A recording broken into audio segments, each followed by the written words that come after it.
fois, à plusieurs reprises et de plusieurs manières, parlé à nos pères par les prophètes, que dans ces derniers temps nous a parlé par le Fils, il a établi héritier de toutes choses, par lui, il a aussi créé l'univers.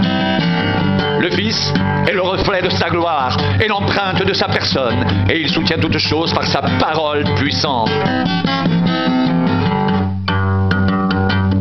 Il a fait la purification des péchés et s'est assis à la droite de la majesté divine dans les lieux très hauts. Il est devenu d'autant supérieur aux anges qu'il a hérité d'un nom plus excellent que le leur. Car auquel des anges Dieu a-t-il jamais dit « Tu es mon fils, je t'ai engendré aujourd'hui » Et encore, je serai pour lui un père, et il sera pour moi un fils. Et de nouveau, lorsqu'il introduit dans le monde le premier-né, il dit que tous les anges de Dieu l'adorent. De plus, il dit des anges, il fait de ses anges des esprits, et de ses serviteurs une flamme de feu. Mais il a dit au Fils, ton trône, ô Dieu, est éternel. Le sceptre de ton règne est un sceptre d'équité. Tu as aimé la justice et tu as haï l'iniquité. C'est pourquoi, ô Dieu, ton Dieu t'a oint d'une huile de joie au-dessus de tes collègues.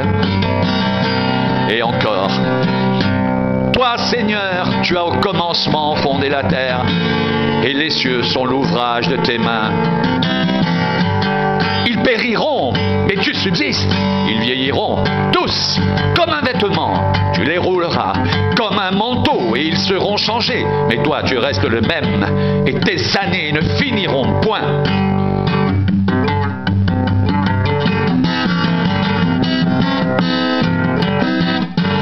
Et auquel des anges a-t-il jamais dit « Assieds-toi à ma droite, jusqu'à ce que je fasse de tes ennemis ton marchepied. »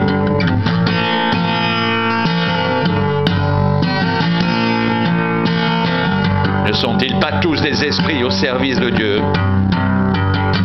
envoyés pour exercer un ministère en faveur de ceux qui doivent hériter du salut?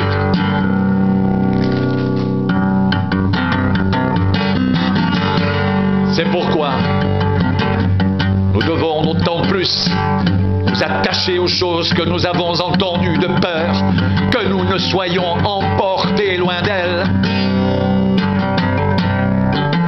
Car si la parole annoncée par des anges a eu son effet, et si toute transgression et toute désobéissance ont reçu une juste rétribution, comment échapperons-nous en négligeant un si grand salut?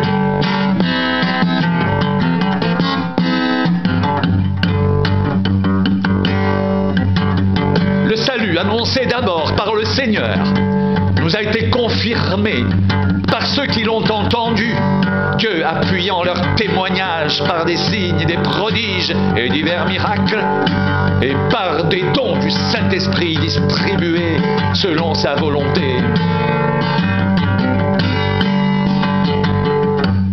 En effet, ce n'est pas à des anges que Dieu a soumis le monde à venir dont nous parlons. Or, quelqu'un a rendu quelque part ce témoignage.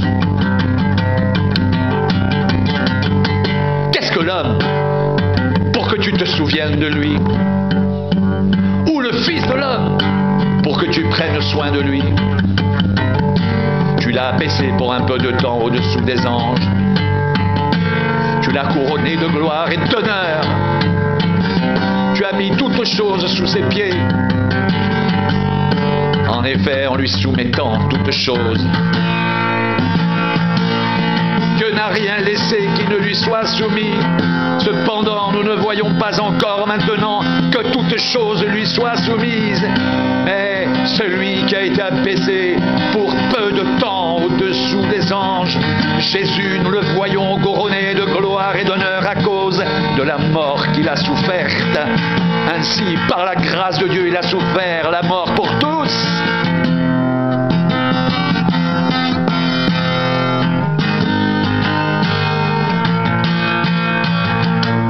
Il convenait en effet que celui pour qui et par qui sont toutes choses, et qui voulait conduire à la gloire beaucoup de fils, est élevé à la perfection par les souffrances, le prince de leur salut, car celui qui sanctifie et ceux qui sont sanctifiés sont tous issus d'un seul. C'est pourquoi il n'a pas honte de les appeler frères lorsqu'il dit « J'annoncerai ton nom à mes frères ». Je te célébrerai au milieu de l'assemblée et encore, je me confierai en toi et encore, me voici moi et les enfants que Dieu m'a donnés. Ainsi donc, puisque les enfants participent au sang et à la chair, il y a également participé lui-même, afin que par la mort, il rende impuissant celui qui avait la puissance de la mort, c'est-à-dire le diable.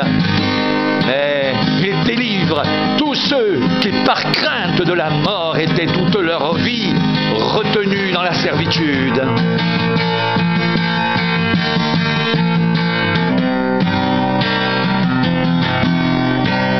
Car assurément, ce n'est pas à des anges qu'il vient en aide, mais c'est à la postérité d'Abraham.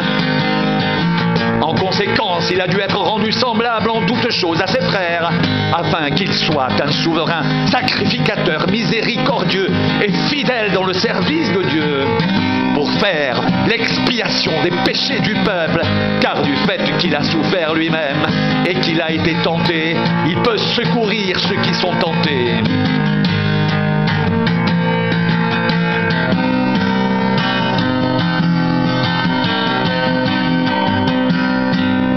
C'est pourquoi, frères, saints, qui avaient part à la vocation céleste, considérez l'apôtre et le souverain sacrificateur de la foi que nous professons, Jésus, qui a été fidèle à celui qui l'a établi, comme le fut Moïse dans toute sa maison.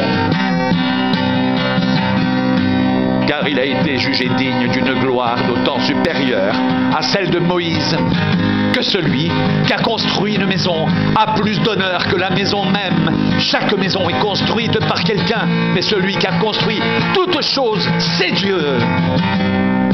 Pour Moïse, il a été fidèle dans toute la maison de Dieu comme serviteur pour rendre témoignage de ce qui devait être annoncé. Et Christ est comme fils sur sa maison, et sa maison, c'est nous, pourvu que nous retenions fermement jusqu'à la fin la confiance et l'espérance dont nous nous glorifions.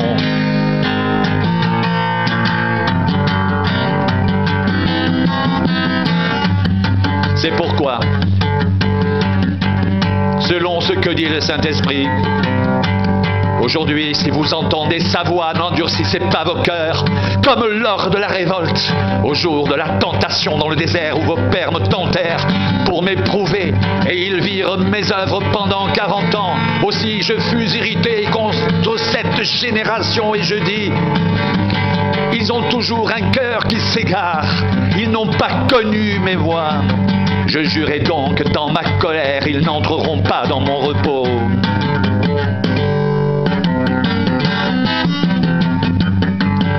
Prenez garde, frères, que quelqu'un de vous n'ait un cœur mauvais et incrédule au point de se détourner du Dieu vivant. Mais exhortez-vous les uns les autres chaque jour, aussi longtemps qu'on peut dire aujourd'hui, afin qu'aucun de vous ne s'endurcisse par la séduction du péché.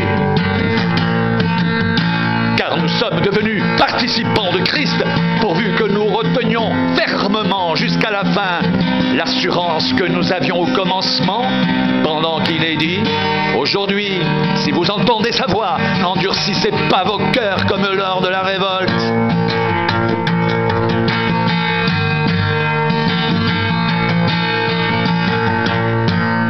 Qui furent en effet ceux qui se révoltèrent après avoir entendu sa voix, sinon ceux qui étaient sortis d'Égypte sous la conduite de Moïse. Et contre qui fut-il irrité pendant 40 ans, sinon contre ceux qui péchèrent et dont les cadavres tombèrent dans le désert? Et à qui jura-t-il qu'il n'entrerait pas dans son repos, sinon à ceux qui avaient désobéi? Aussi voyons-nous qu'ils ne purent y entrer à cause de leur incrédulité.